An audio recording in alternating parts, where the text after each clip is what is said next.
You're watching How Leap. Let's enable sensitive content on Instagram for iOS and Android. Open the Instagram app and go to your profile by tapping the person icon.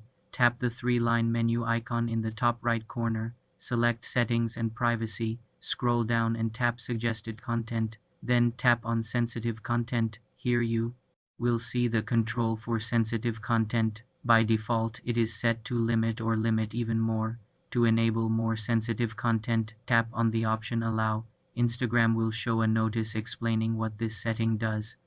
Tap Allow again to confirm. This setting allows you to see a wider range of content in Explore, Reels, and Search, including topics that some users may find sensitive. This option may not be available in all regions due to local laws. For accounts set to professional, you may need to switch to a personal account to access this setting. The change takes effect immediately. To revert, simply return to the same menu and select Limit. For more simple computer tutorials, subscribe to the channel.